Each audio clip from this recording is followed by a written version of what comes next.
When it comes to understanding the electrical side of an air conditioning or refrigeration system, we have to start off with a basic electrical circuit like the one we have here. In this lesson or in this video, I am going to show you how you could go ahead and control a load, for example, a fan, either manually or automatically.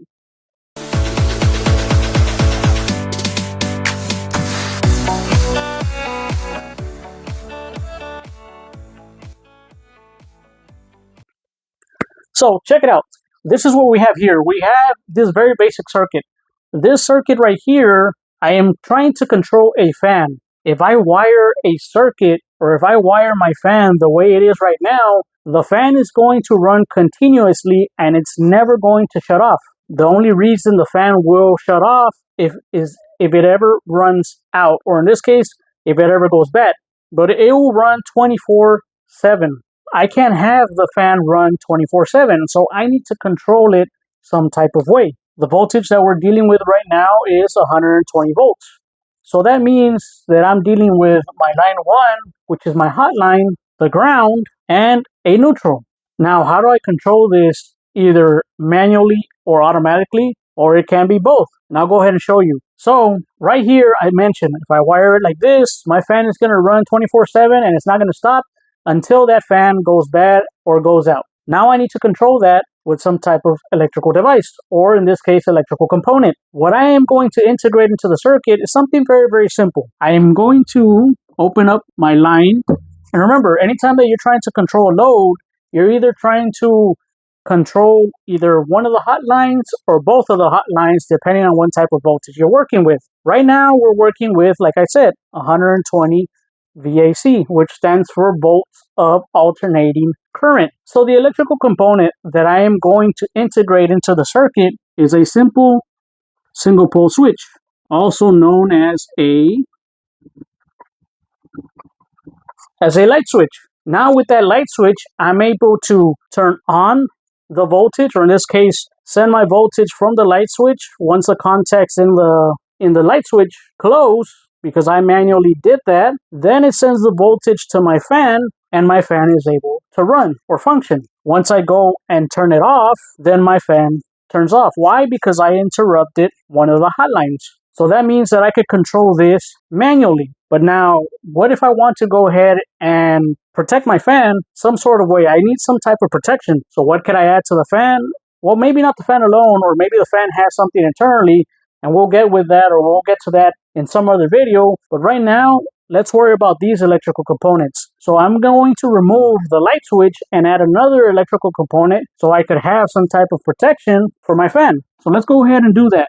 I'll go ahead and remove the light switch, and I'll add what is known as and I'll put about a 20 right there, and this is known as a breaker. Now I have some type of protection in this circuit. If anything were to happen internally with my fan or with this line set, then this breaker senses that there's something going on and it shuts off my fan. It turns off the fan and it interrupts the circuit. So if anything were to be happening, that fan would not produce any more problems. So now I could continue to control this, but I control this manually. But I want to control this in a way where if I go ahead and step out, the fan turns on whenever I need it to turn on and turns off whenever I need it to turn off without me actually being present. What can I do so I could go ahead and have that function happen? Let's go and add another electrical component so I could control this circuit and the fan in a way that allows me to do that. So I'm going to integrate that right here. I am going to break the hot line once again, and I am going to send it through the other electrical component or control component, and then the other side comes out and goes back into the fan. This electrical component is known as a timer. So what that means is if I need this fan to turn on at a certain time of day or maybe night, the timer, if I have it set up, and once I set up that timer at a specific time, for example, if I set it up at 2 o'clock in the afternoon or 7 o'clock in the evening or 5 o'clock in the morning, whenever that timer hits that certain time, the fan is going to run, and I could also have it turn off at a certain time as well. What that means is that if I want that fan to run for only 30 minutes, if I have it set for 2 o'clock in the afternoon and I only want it to run until 2:30, then I set it up so it only runs for those 30 minutes. And then what happens is that it remains off until the next time it has to turn on based on the setting that I put into the timer. But what if I don't want to control this circuit with time? What if I need to control it with temperature? So this is how this will kind of play out here. So let me go ahead and show you. We remove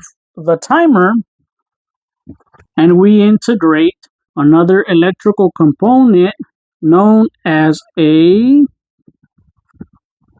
temperature control. This temperature control, depending on where I set it at what temperature I want this fan to turn on and turn off, that's how it's going to function. So now, not by time, but by temperature. And that temperature is based on, once again, if I put that this setting, I want it to go ahead and turn on at 70 degrees and turn off at 65. So whenever this reaches 70 degrees, the contacts in this temperature control are going to send the signal, or in this case, the voltage, to the fan and allow it to run. If that fan cools the area down to its required temperature that I set it at, which once again was at 65 degrees, then what's going to happen is that the contacts are going to open up and then that fan is going to shut off. This is how you control a circuit, either manually or automatically, or both manually and automatically. Now, how is this play, or how does this take effect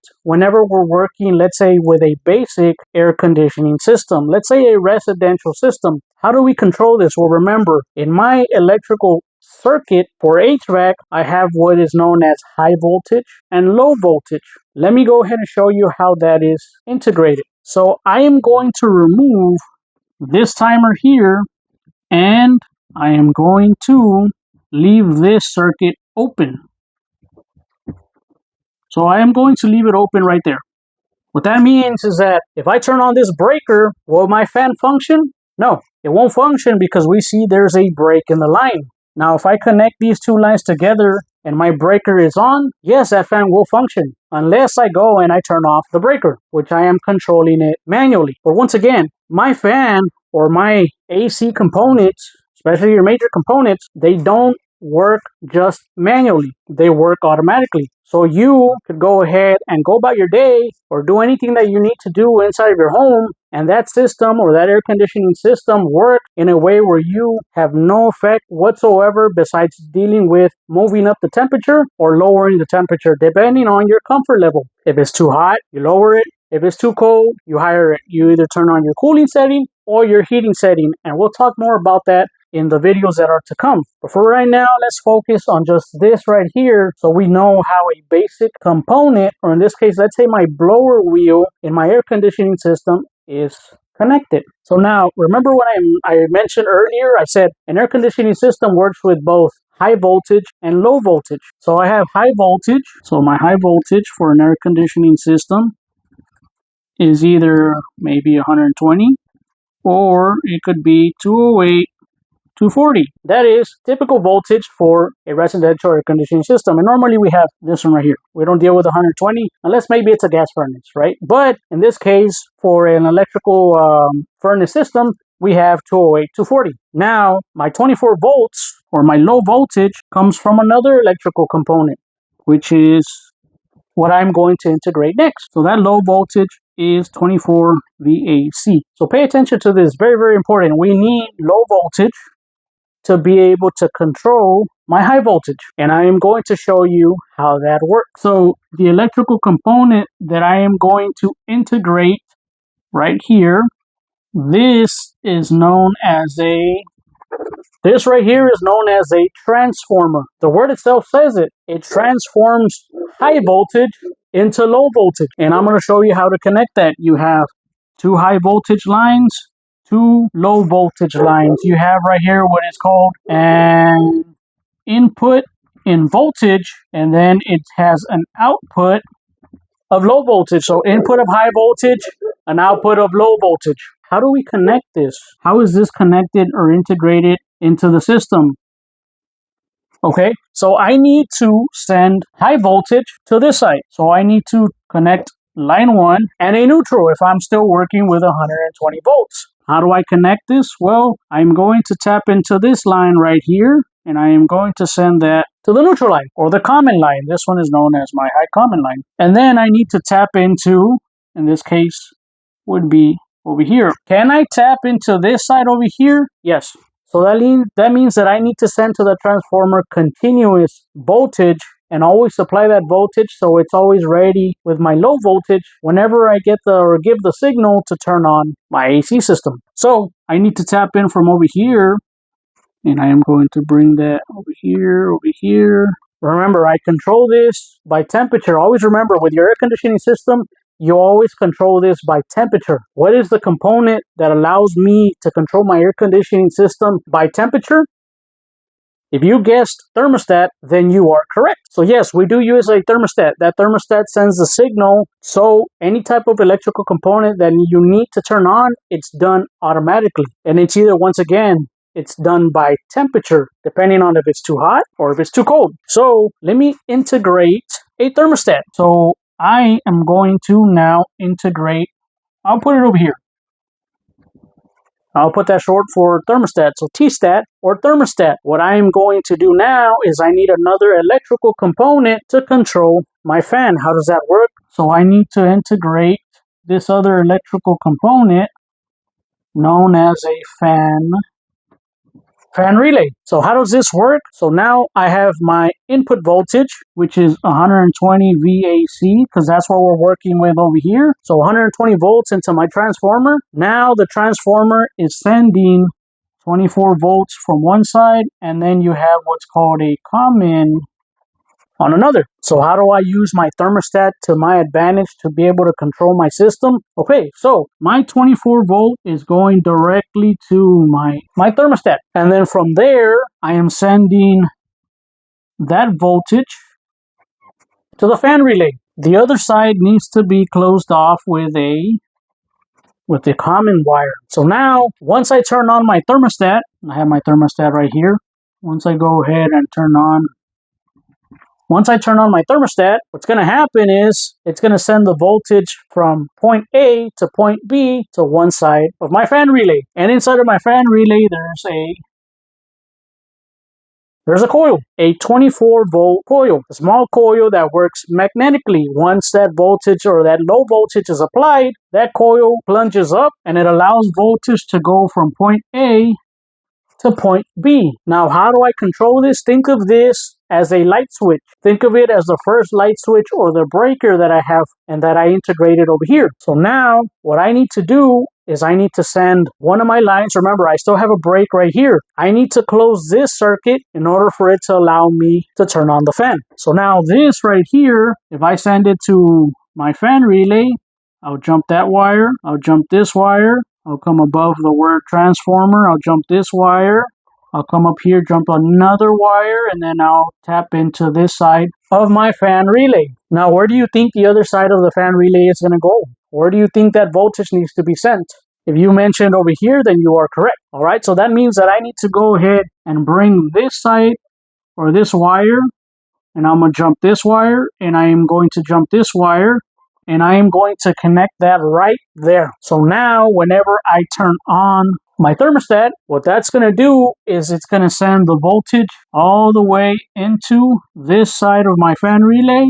This one's already on standby. That plunger goes up and closes the contacts. It allows the voltage or your high voltage to go from point A all the way to point B, and it allows your fan to function. Once that thermostat reaches temperature, or you go and you shut off the thermostat, what happens is it opens another set of contacts that it has in here, and it disengages voltage here, which brings down this little plunger, and it turns off my fan. Why? Because there's no more voltage going in between these two contacts. So that's where my break is. Instead of the break being over here, I created this bridge, and then there's a break right there, depending on, once again, how I move or how I function with my thermostat depending on my temperature setting. And this right here is how you control your load either manually or automatically, or both manually and automatically. This is how an air conditioning system is set up. This is how you wire, or you basically wire your fan or your blower wheel